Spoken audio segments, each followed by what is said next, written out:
As the White House and those on the left try to limit your Second Amendment rights, there is startling new evidence about how far they are willing to go. Here are the two latest examples. Now, late last week, a Democratic Colorado state rep, Joe Salazar, suggested that women should not be armed with guns on college campuses, even if they feel like they could be raped. Here are his outrageous comments. There are some gender inequities on college campuses. This is true. And universities have been faced with that situation for a long time. That's why we have call boxes. That's why we have safe zones. That's why we have the whistles. Because you just don't know who you're going to be shooting at. And you don't know if you feel like you're going to be raped, or if you feel like someone's been following you around, or if you feel like you're in trouble, and when you may actually not be, that you pop out that gun and you pop around at somebody. Pretty unbelievable. Now, of course, the Democratic lawmakers sort of kind of given one of those if I offended anybody apologies, but he's not the only one on the left who wants to disarm Americans. We've also learned that the NRA has gotten its hands on an internal Justice Department memo that talks about, quote, mandatory gun buybacks. That sounds a lot like mandatory confiscation of firearms. Watch this. President Obama gives a good speech, and when you listen to him talk about new gun laws, you may think he sounds reasonable. But what happens when you look at the details behind the president's policies? How would they actually work? Let's look at what Obama's own experts have to say.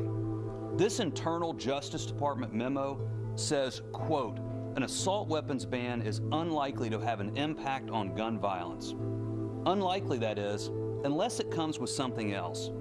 Obama's experts say that a gun ban, like the one being debated right now in Congress, will not work without mandatory gun buybacks.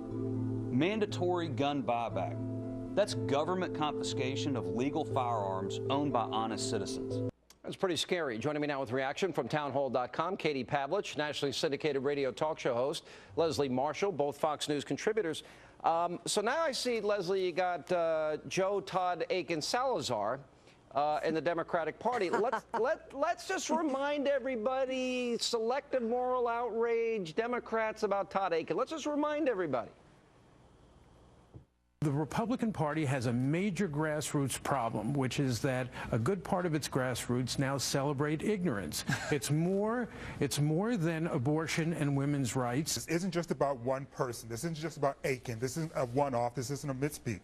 This is an agenda. This is an ideal. This is a theocracy that's embedded in the GOP. If he doesn't, the Romney-Ryan ticket is going to be tarred with this feather for the entire campaign. As far as the GOP, this is going to be devastating if he stays in, because they have two big issues, the Hispanic vote and the female vote, and it gives them the ultimate poster boy. They're in trouble. For all of the outrage, and there's a lot of it being directed towards Mr. Aiken by Republican higher-ups, it is also worth pointing out that the official party platform that's being voted on today in Tampa, ready, sitting down, it backs the position of Mr. Aiken, somewhat, parts of it anyway. No, it did not. But where's the outrage here, Leslie?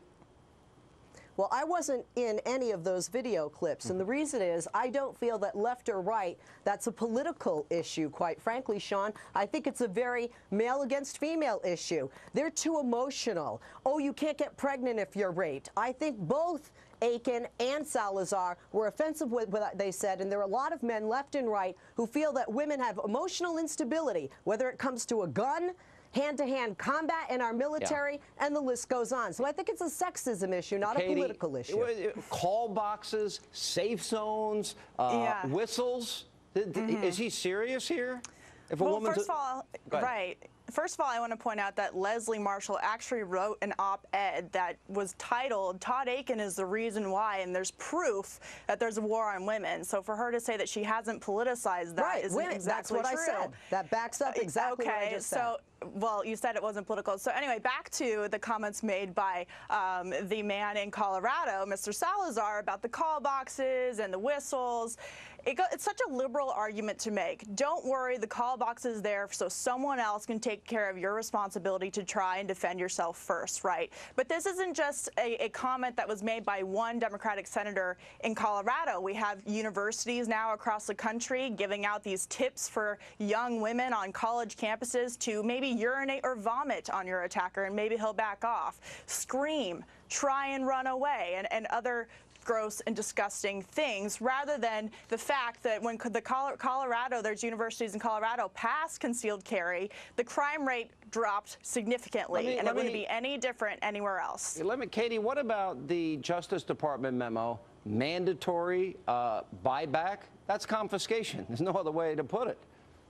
Well, this Justice Department memo, it proves exactly the record that we've seen from Attorney General Eric Holder and President Obama. People forget how radical President Obama really is on gun control. Let's not forget that when he was in Illinois, he voted against homeowners being able to defend themselves inside their home with a firearm against violent attackers. When he was in Illinois, he supported the ban of handguns, the manufacture and transfer of handguns. His Attorney General in the 1990s said we need to brainwash kids in our schools against guns. Leslie, you get the last word. Thank you. Quite frankly, I'd like you to name which states that don't allow conceal and carry permits where they have higher rape rates than other states that do. I also would like to know if, like me at 19, what does that have to do with these dumb comments? If you were the victim of an attempted rape when I didn't have a gun and I did fight him off, and you can use self-defense tactics without a gun if you so choose not to have a gun, or if your gun is not at your disposal. All right. Oh, pink pen. Pink pen. What's the pink pen?